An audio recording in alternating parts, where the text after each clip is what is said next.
Hi everyone, this is Shamela here. Thank you so much for tuning in today. I cannot believe that we are almost at the end of February of 2022, and I'm thrilled to share with you my project for Lady Vagabond February 2022. So this is not my original concept. I have an album made by iCraft that I looked at and I thought, it's called the Recollection album, and I thought to myself, it's much smaller than this, so I have scaled it up to accommodate the size that I wanted. And I thought to myself, that will make just the most awesome clock. And if you've been following me for a while, you will know that I have a terrible weakness for clocks and gears. So my little clock works. So there you can see it ticking away. I have used the Lady Vagabond mold here on the side, and this comes from the very first Lady Vagabond paper range.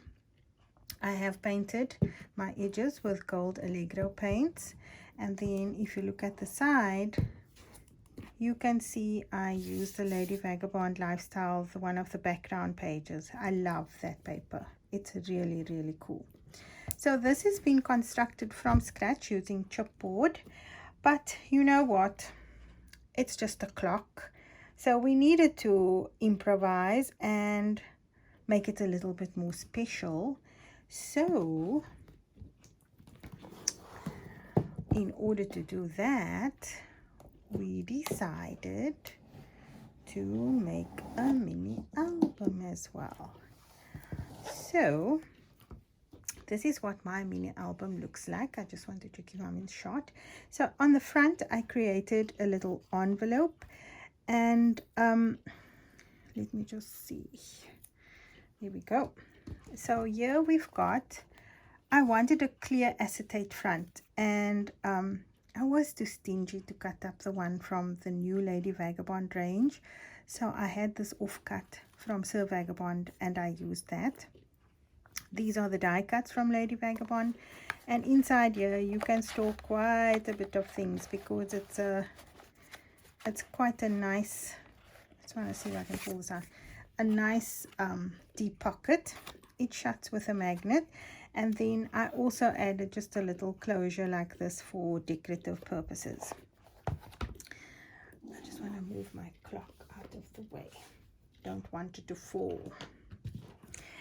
Right, so that's the pocket, and then if you open this, we've got, this comes from the very first Lady Vagabond paper range. I've just cut into the paper there, and we've added some of the new Lady Vagabond journaling cards. I love these, and with the result I ended up using a plain cardstock on the other side that matched the lilac-y tones in here. Okay, and then here we've got a little pocket. I used the books from the 12 by 12 to create a pocket there, and this is just a little offcut of stone paper. I don't throw any of my stone paper away because it's really expensive, and it is one of the best products ever.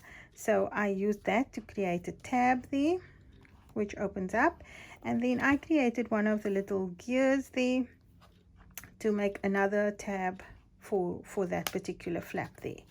And if you open this up like this, we've got from the 8 by 8 lady, no, I think this is from the 12 by 12 pack. I just used the chair part, and so I used the die cuts here, and that I think is a sticker sheet, and just we've got a photo mat there which slides in behind the supervisor because I didn't stick him down 100%, and so this will go in there.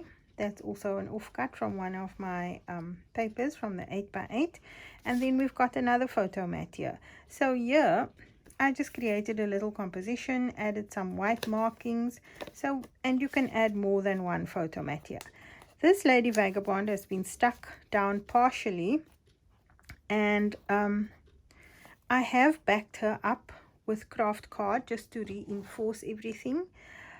And of course you all know that paper comes from the first collection.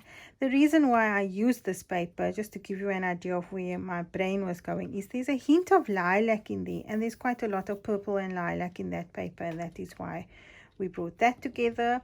And of course Lady Vagabond stockings on either side tones in well with each other. And then on this side we've got another pocket here. Now this was created using bits and pieces, and that is also a piece that I got out of the 8x8 paper pack. Similarly with that, and this is a little booklet I created using the book page from the first collection. And then in here we've got a tuck spot for more ephemera, photo mats, etc. Now on this page, my thinking here was I had so many colors here, and none of the bits that I had left over worked with any of those colors. And yes, to my rescue came the cover of the 8x8 paper pack, and I think it just works beautifully together, because here we've got all the colors in the whole collection, which is just awesome. On this page we have part of the background sheet, and then we've also got just a strip of offcut, and I decided to put, let me just raise this so you can see it, 2 of the little chippy embellishments there. So now it looks like that is a little hinge on that particular page. And then we go over to the other side. We've got a belly band here. I have cut into the paper, but I haven't put anything in there yet, but just to show you, you can stick something in there. So a tiny photograph perhaps, or a little journaling card. And then I used from the very first collection the sticker sheet that comes from that. And then over here we have a photo mat that pulls out and closes, so you've got enough space for about 6 photographs, I think, if I counted correctly. And of course, no album for me is complete without my belly band, because I love putting belly bands in. Sorry, these are just loose pieces of paper that I put there just to give you an idea of how you can arrange your photographs. Here I've used one of the background sheets, and I just followed on the design. But what I really like about this page is here I used the acetate sheet, the clear prints from Lady Vagabond.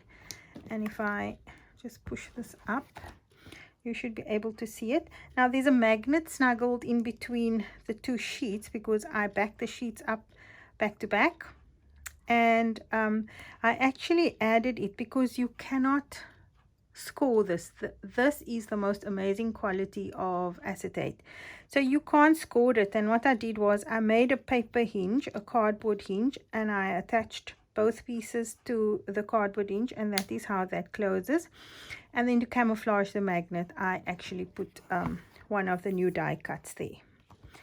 And on the other side is our final page of the typewriter.